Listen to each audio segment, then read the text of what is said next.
last play in that game. Drew Brees completes a Hail Mary pass to Jimmy Graham, but they call pass interference. That actual completion, they would have won the game. Take a look. They go to overtime. 49ers win 27-24. Graham, after the game, said it definitely wasn't a push-off. So here's the question. Skip Bayless, good call or bad call? Stephen A. Smith, to me, this was a shockingly bad call. This was an uncalled for call. This was a call you never, ever see on a game-deciding Hail Mary. This was a call wrongly triggered by an obvious flop. This one by Parrish Cox that reminded me of the one the Bengals pulled off and got away with against your namesake, Steve Smith Sr., right? He's your father, is that right? Beautiful name. Yeah. Steve Smith, as you remember the recent game in Cincinnati that cost the Ravens the game. There is always some hand fighting on these end-of-game jump balls. And for the record, Jimmy Graham has never been known as the strongest or most physical kind of tight end. And as he said, and as Kerry just said, he literally just put his fingertips on Parrish Cox. That's all that he did. And Parrish Cox went down like he had ruptured both his Achilles tendons. As obvious a flop as I have ever seen. There is no way that Parrish Cox was going to be able to stop that play with or without any kind of hand check, and that's all that was. This is Goliath syndrome. This is a 6'7" tight end that gets pushed and pulled and shoved and kicked, and nobody's going to call anything. But if he so much as hand checks a much smaller defensive back, it's going to trigger a ridiculous flag that is going to decide the game. Are you kidding me? So a ticky-tack call decides a big game between 4-4 teams, and I just want to thank the referees for overdoing their job.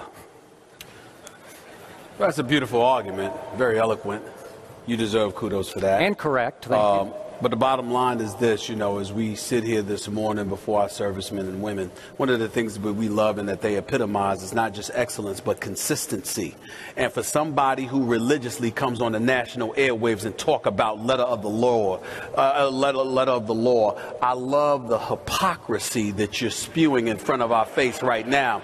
The fact of the matter is you are absolutely right. It was a ticky-tack call. Thank you. But to the letter of the law, when you see Jimmy Graham put both of his hands on Cox and extends his arm, that is a push-off. Now, the fact that Cox sold it, and he sold it better than some actors in Hollywood, that's your problem. But the fact is there is no doubt that hands were laid upon him and he was pushed. Now, of course, I thought he was selling it. He engaged in a bit of histrionics and all that other stuff. I understand that. Oh, there he went. Oh, I'm talking. I know, I just had to see him go down again. The point is, don't act like it didn't happen. Just be upset that it should not have been called because it was ticky-tack, but don't act like it didn't happen. It did happen. Jimmy Graham did push off. And oh, by the way, you can sit there and act like Jimmy Graham is all weak himself. The brother's like 6'6", about 6'6", 6'7", about 230 or something. I mean, I don't think he's a weakling. It wasn't like Cox looked like Brock Lesnar or somebody. I mean, the dude, it is possible that he could have been knocked off balance. And then you take into account that it was a Hail Mary. So everybody's going for the ball or whatever. It's after, I mean, the game is on the line. You can't let a receiver get away with pushing a cornerback in the back. Defenders have enough of a problem in this day and age. You got to make sure you tackle dudes just right. You hit them too high, it's a problem. You hit them too low, it's a problem. You hit them with your helmet, it's a problem. I've seen guys perfect hits with shoulder passes, caving dudes' chest in, and they're still called for a penalty. As the great Ray Lewis, our commentator, a future Hall of Famer, a two-time Super Bowl champion, religiously laments, defenders aren't even allowed to defend. So I applaud the fact that for once an offensive player gets called on the carpet for something that happened to the New Orleans Saints. And let's keep in mind, it's not like they're 8-2 or 8-1 or 7-2 or something. These boys are 4-5. They've been mediocre all season long. Get over it. Well, I have to remind our audience, somebody sitting across from me picked the Saints to be in the Super Bowl. Yeah, but he got off that Saints bandwagon, I'll tell you this much. I'm never going to sit there and acknowledge anything again. I went on national television. I put a bag over my head, and you still bring it up every show. Next time, I just might not say anything. It doesn't make any sense with you. All right. Here's the problem.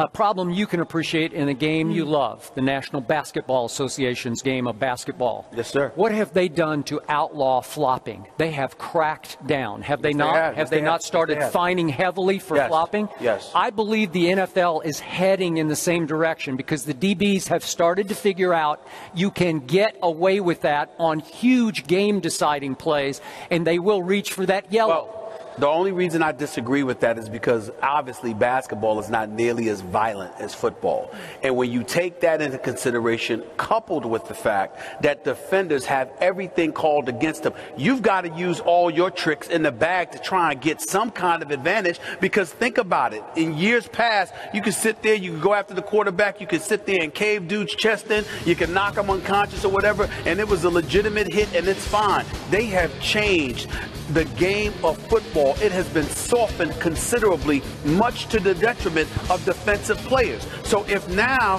the reason now you want to complain about them flopping, you're going to take that away from them too? Listen, if I can't hit you, let me act like you hit me.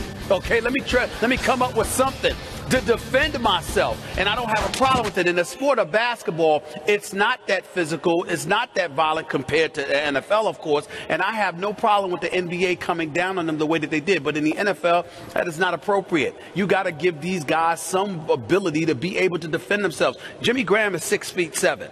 And this guy, you got to push off this guy to get the football? Why don't you bring that up? Why don't you bring up the fact that he had about a 5 to 6 inch advantage, height advantage on the guy, but still felt the need to push off? What are you pushing off at all for? So help me out here. Go over him. So Parrish Cox, you're dunking on a ball on a goalpost before they find you. So Parrish Cox is going to be out, what, 4 to 6 weeks after that handshake? No, that's not the issue. The issue is that if you can grab a touchdown and you can dunk it over the goalpost before they outlawed that and find you, you can jump over a guy that you got a 6 foot height advantage on. You didn't need to push him off to begin with. Now you have pushed me to say Jimmy Graham is soft as a tight end. He's just soft, and now you're going to penalize him for a physical play. He doesn't block anybody. He runs from people. That is not the point. According to you, the letter of the law, you could see him put his hands on a guy. You could see his arms extended. I'm not saying that the guy didn't do an acting job. I'm saying you're 6'7". You didn't have to put your hands on him at all. You could have went up and got it. That's like you going in for a layup, using the basketball analogy that you brought up. It's like you going in for a layup and worried about Skip Bayless blocking your shot when you're 6'7".